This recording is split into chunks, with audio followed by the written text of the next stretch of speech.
Hello, and welcome to the Sound of Economics podcast from Bruegel, the economic policy think tank based in Brussels. My name is Sean Gibson, I'm Bruegel's press officer. Joining me today is Bruegel Senior Fellow Reinhilde Veugelers for an instalment of our Deep Focus podcast series, where we talk to Bruegel scholars in detail about their latest research. Hello, Reinhilde. Hi. So you have written a paper for the European Parliament's Committee on Industry, Research and Energy, in which you and your co-author Michael Baltensperger make recommendations about the shape of the next Research and Innovation Framework Programme, which is more commonly known as FP9, or even more commonly known as Horizon Europe, I believe. So this is the successor to the last framework programme, Horizon 2020.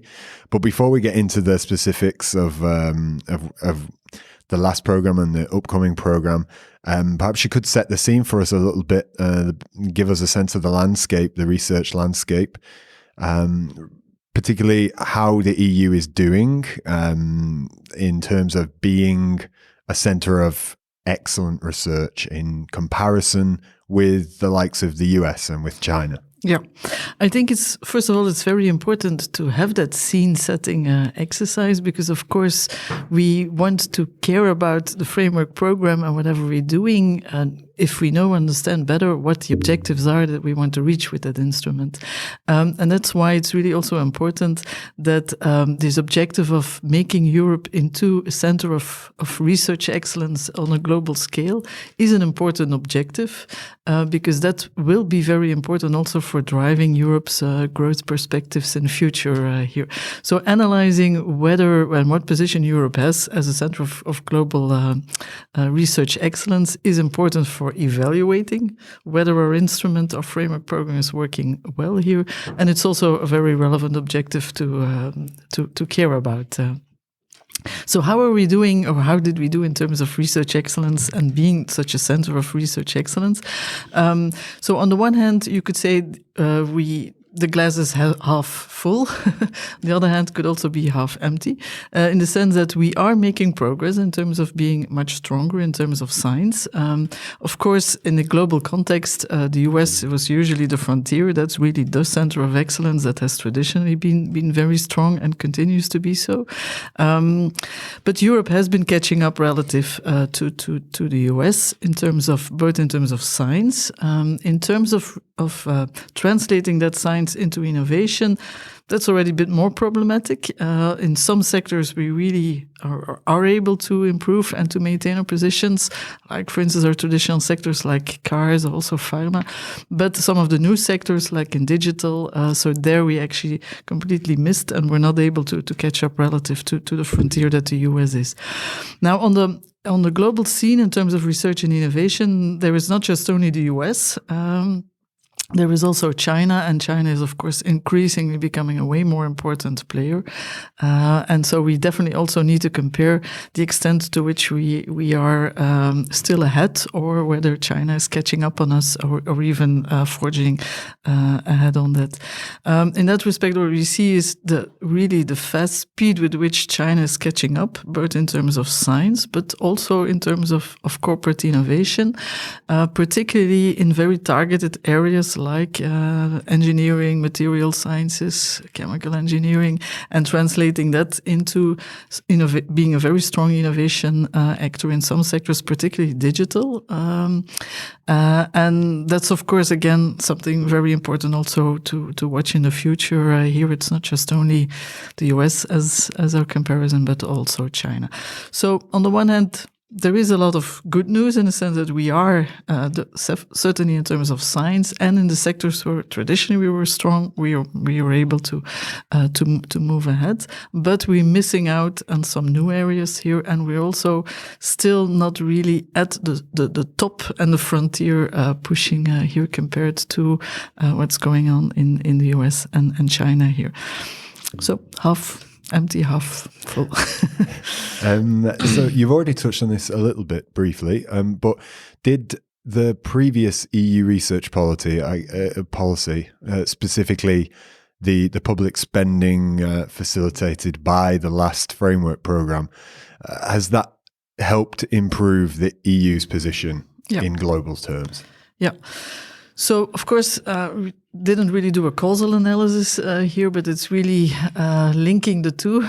So on the one hand, what was good about the last framework program was, first of all, an increasing budget here. So it's not just only the fact that there was more money, but it also reflected really a growing importance as perceived by policy making that this is something that actually needs to be supported here. So it's much more research and innovation is much more supported by policy at the EU level, and that's reflected in a larger budget here. So that was already very positive about the past. The way in which was allocated was also clearly focused on, we need to focus on excellence. So that's the selection criteria. But also, of course, not only excellence, but also impact. And also this notion of we have to make sure that there is enough cohesion sustained in through the framework program is also an important objective. But still, excellence was a very important criterion. And if we look at, so we see this also, for instance, that the new instrument, European Research Council, was introduced in the past, and that really helped to focus much more on excellence. And what we see in the data is that indeed Europe is improving in terms of excellence, in terms of science here. So, and definitely the projects that were funded by the European Union resulted in much better publications and catching and improving in terms of excellence. So definitely the framework program, with its focus on excellence, help to put Europe much more on the map in terms of excellence in science. And something else I also want to point out is that what we also see is that the cohesion actually also improved here. So that cohesion in the sense that although, of course, there is still a big gap between leading and lagging science countries and innovation countries, we do see that although it goes very slowly, but there is a trend towards the less strong countries really catching up thanks to participation in framework programs and their co-publications. So although it's a slow process, there is definitely also cohesion going on. So in that respect, the framework program in the past really has helped to build excellence for Europe as a whole, and also has built in that trend towards cohesion here. Looking a little bit more to the future, what are the specific challenges that the EU faces going into this next framework program in order to try to continue to assert and establish itself? Yeah. So I think in the future, and in the report, we analyze several possible scenarios that could go.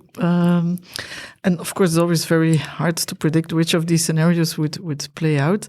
But what is definitely a case is that the science and innovation that's going to be a multipolar setting where the US and China and Europe are very strong poles here. And what will happen actually depends on how these poles will develop and how open they will actually be to interact with each other. So China definitely is a pole that will continue to grow in terms of science and innovation. It's in their mandate. That's what they want to get, and that's what they definitely will be. So the Chinese pole will continue to grow, will become much more important than it is now. The US is now already at the frontier, may find it difficult to stay there, but there is a lot of path dependency. So once you're at the frontier, it takes a long time before actually that top position is actually broken. So it will still definitely, even in the worst of cases, even if it would become much more closed pole here, still it will take a long time before actually its frontier position is really being eliminated. So that's something that Europe definitely has to take into account. There will be much stronger competition with China for sure, and the US competition will always still be there. So that means that for Europe, it will be increasingly important to really make sure that it is really also a top research pole here, because that's the only way in which you can continue to attract the best of talents, will be increasingly the best of talents will be outside, coming from China. So we need to connect with these other poles in order to make sure that we keep the research excellence that we need in order to keep on building further on that research excellence here. So in the future, I think it's really very important how we can develop positive relationships, win-win relationships with these other poles, because that's the only way in which we can keep on being a research excellence. But at the same time, of course, we have to make sure that we need that research excellence also to translate whatever we can do by collaborating with others, to translate that into value for our innovative activities here. But that's, again, why we need research excellence, not just only to attract talents from abroad, but also to make sure that with that research excellence, we can translate that into new activities that can drive European growth here. So in the future, definitely research excellence becomes even more an important issue, but research excellence really tied to openness here. Now, Horizon Europe is as we said, is the framework program for the next 7 years for the EU. What particular ways does Horizon Europe hope to equip the EU to meet these research and innovation challenges? Yeah. So again, what's important then is really the importance of research excellence as an objective and as a criterion for selecting how we allocate the money. But it's also important at the same time to ensure that same openness that I was explaining, because openness is really very important to be able as a process to how you can reach excellence.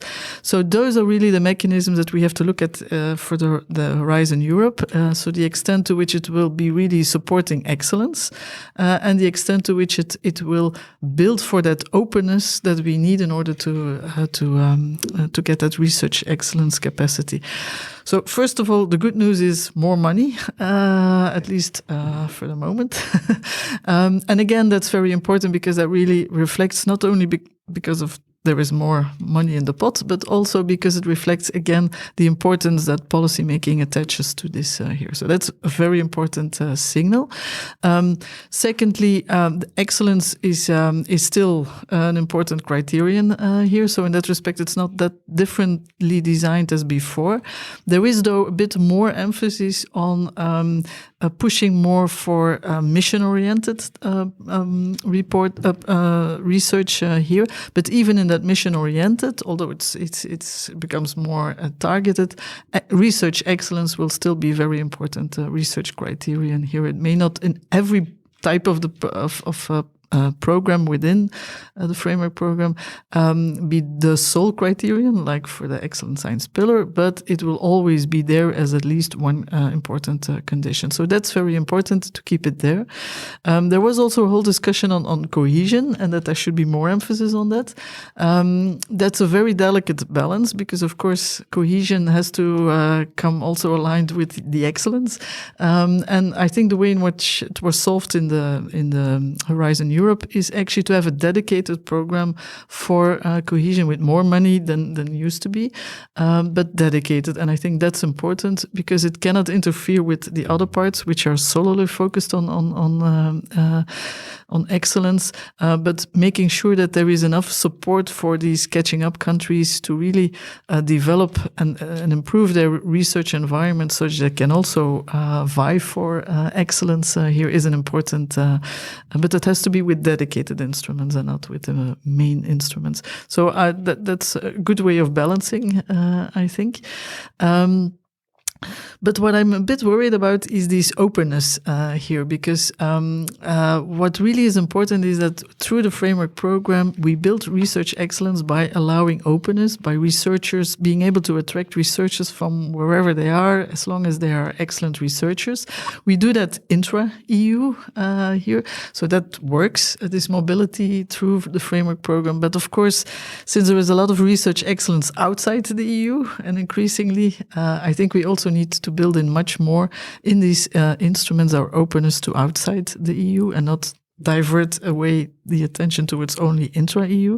That will be particularly a challenge because if we don't know what happens with Brexit and what the position will be for research on Brexit here, but that means that one of our very important poles inside the EU, certainly for research excellence and innovation excellence, will be outside.